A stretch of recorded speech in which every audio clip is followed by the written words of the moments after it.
बिस्मिल्लाहिर्रहमानिर्रहीम। अस्सलाम वालेकुम। Welcome to surprise with taste YouTube channel. क्या हाल है आप सबके? मेरी दुआ है कि अल्लाह ताला आप सबको अपने हिफ्ज़ अमान में रखें, आमीन। बकर ईद की आमद है और इसी हिसाब से हम आपके लिए लेकर आ रहे हैं स्पेशल रेसिपी, जो कि है बहुत ही मज़ेदार कोफ्ता कबाब की रेसिपी, जिसका सालन बहुत ही टेस्टी होता है। हम 1 किलो बीफ का कीमा इस्तेमाल कर रहे हैं। आप मटन का कीमा भी इस्तेमाल कर सकते हैं और ये 2 बार का मशीन से निकला हुआ है। यहाँ पर हम इसके अंदर कुछ अदद साबुत गरम मसाले, जो कि आप देख रहे हैं, उनका पाउडर बनाकर ऐड करेंगे, जिनकी तफसील आप स्क्रीन पर भी देख सकते हैं। इसमें मुख्तलिफ़ गरम मसाले हैं, लौंग, बादियान का फूल, ज़ीरा, मोटी इलायची, तेज़पत्ता वगैरह, और साथ ही यहाँ पे जायफल जावित्री का पाउडर भी है। इसके अलावा यहाँ पर हम इसके अंदर कुछ रेगुलर मसाले भी ऐड करेंगे और साथ ही इसमें हम बेसन का इस्तेमाल करेंगे बाइंडिंग के लिए, और तमाम मसाला जात की तफसील आपको स्क्रीन पे नज़र आ जाएगी। इन तमाम चीज़ों को हम कीमे के साथ मिक्स करेंगे। इसके अलावा हम इसके अंदर ऐड करेंगे बाइंडिंग के लिए ही ब्रेड के स्लाइसेस, 2 या 3 आप ब्रेड की साइज़ के हिसाब से ले सकते हैं। और इसके अलावा इसके अंदर ऐड किया जाएगा लहसुन अदरक का, कि ये आप अगर कुटा हुआ ले लें तो और भी अच्छा है। साथ ही यहाँ पे हम ब्राउन प्याज यानी कि फ्राइड अनियन का इस्तेमाल करेंगे, हम कच्चा प्याज यहाँ पर यूज़ नहीं करेंगे।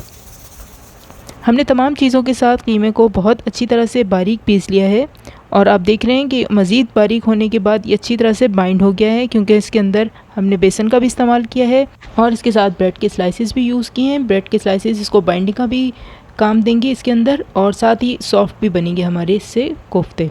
अब इसके बाद हमने छोटी छोटी बॉल्स बना लेनी है। याद रखिए, हमने बहुत हल्के हाथों से बनानी है। बहुत ज़्यादा दबा दबा के अगर हम बनाएंगे तो अंदर से हमारे कोफ्ते सख्त हो जाएंगे, इसलिए हल्के हाथों से हम इसकी छोटी छोटी बॉल्स बना लेंगे।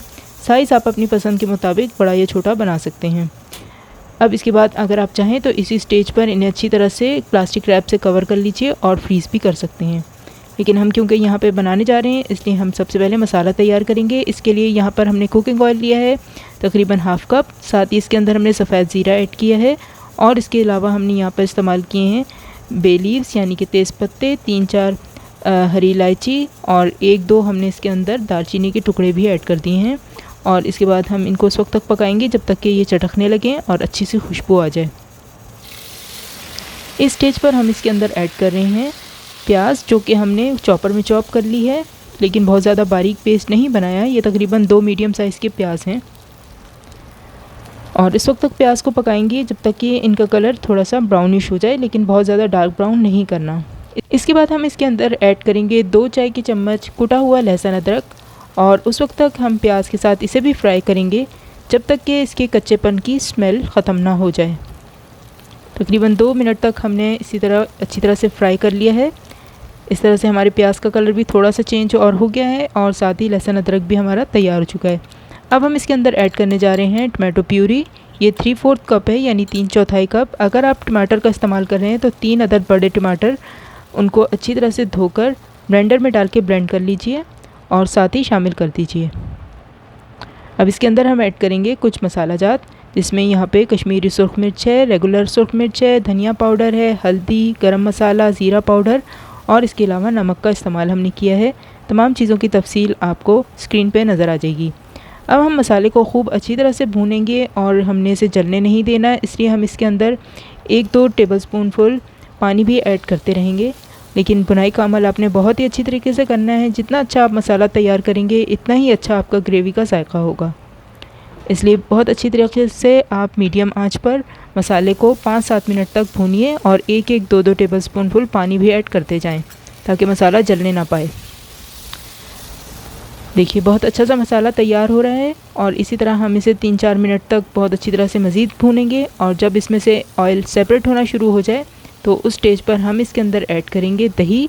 दही से इसका जायका मज़ीद अच्छा हो जाएगा, और दही आप बहुत ज़्यादा खट्टा भी मत लीजिएगा, और गाढ़ा दही ले लें तो ज़्यादा अच्छा रहेगा। दही को पहले अच्छी तरह से फेंट भी लीजिएगा। अब मसाले के अंदर हमने दही ऐड कर दिया है, और अच्छी तरह से दही को भी मिक्स कर लेंगे। जब दही ऐड करें तो चूल्हे की आंच बिल्कुल स्लो कर दें, इस तरह दही के फटने का और फुटकियाँ बनने का चांस नहीं रहता। अब हल्के हाथों से हमने दही को भी मिक्स कर लेना है, और साथ ही उस वक्त तक इसको हम पकाते रहेंगे जब तक कि दही का पानी खुश्क हो जाए और तमाम दही हमारे मसाले में एब्जॉर्ब हो जाए और गायब हो जाए।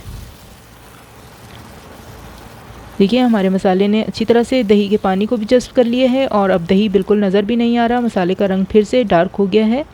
और अब इस स्टेज पर हम इसके अंदर ग्रेवी के लिए पानी ऐड करेंगे। सबसे पहले हमने यहाँ पर पानी ऐड किया है तकरीबन 1.5 कप। अगर आप चाहें तो अपनी पसंद के मुताबिक कम ज़्यादा कर सकते हैं, लेकिन शुरू में पानी कम रखें और इसके बाद इसके अंदर कोफ्ते ऐड करें और फिर देखिए कि आपको पानी की कितनी ज़रूरत है, उसी हिसाब से ऐड कीजिए। पानी ऐड करने के बाद अच्छी तरह से हमने मसाले को इसमें मिक्स कर दिया है और साथ ही हम इसके अंदर टेस्ट को एनहेंस करने के लिए ऐड करेंगे 1 अदद चिकन स्टॉक क्यूब। ऑप्शनल है, लेकिन अगर आप इसको ऐड करेंगे तो आपकी ग्रेवी का जायका दोबाला हो जाएगा। 1 अदद चिकन स्टॉक क्यूब हमने तोड़कर इसमें ऐड कर दी है और हम हमें से 1-2 उबाला आने देंगे ताकि अच्छी तरह से चिकन स्टॉक क्यूब भी इसमें गर्म होने के बाद पिघल जाए। और फिर इसके बाद हम देखेंगे हमें अपनी ग्रेवी कितना करनी है। अब हमें इसके अंदर जब बॉयल आ चुका है तो अब हम इसके अंदर ऐड कर रहे हैं कोफ्ते। हमने कोफ्तों को यहाँ पे फ्राई नहीं किया, ये क्योंकि कबाब वाले कोफ्ते हैं तो इनका टेस्ट बिल्कुल डिफरेंट होगा जो आप कोफ्तों को पहले फ्राई कर लेते हैं। इस तरीके से अगर आप कोफ्तों को तैयार करेंगे तो आपकी ग्रेवी का जायका भी बहुत ही यम्मी होगा, बिल्कुल डिफरेंट होगा। आप एक बार इस तरीके से तैयार करके देखिए, यकीनन आपको बहुत पसंद आएगा। अब हमने कोफ्तों को ऐड कर दिया और इसके बाद जब पानी बॉयल होना शुरू हुआ तो हमने ढाँप के रख दिया और तकरीबन 7-8 मिनट तक हमने इनको पकने देना है और उस दौरान चम्मच बिल्कुल नहीं चलाना। 7-8 मिनट के बाद जब कोफ्तों में थोड़ी जान आ जाएगी तो उस वक्त हमने इसमें चम्मच चला सकते हैं। देखिए हमारी ग्रेवी भी बहुत ही मज़ेदार लग रही है और कोफ्ते तो यकीनन बहुत ही शानदार तैयार हुए हैं, खुशबू ही बता रही है। आप भी इस तरीके से अपना सालन तैयार कीजिए और हमसे अपना एक्सपीरियंस शेयर कीजिएगा। हमें यकीन है कि इस ईद पर जब आप इस तरीके से कबाब कोफ्ते तैयार करेंगे तो आपकी बहुत तारीफ़ होगी। दावत ईद के लिए कोफ्तों का तो होना बहुत ही ज़रूरी है, इसलिए कोफ्तों की तैयारी ज़रूर कीजिएगा और हमें अपने फ़ीडबैक से भी ज़रूर आगाह कीजिएगा। इंशाल्लाह जल्दी किसी नई रेसिपी के साथ मुलाकात होगी। ईद के सिलसिले में हम मज़ीद कबाब और कोफ्तों की और मज़े की रेसिपीज़ भी आपसे शेयर करेंगे।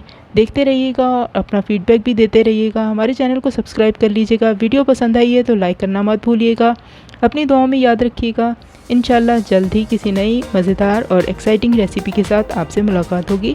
अपना ख्याल रखिए, हमें इजाज़त दीजिए। अल्लाह हाफिज़।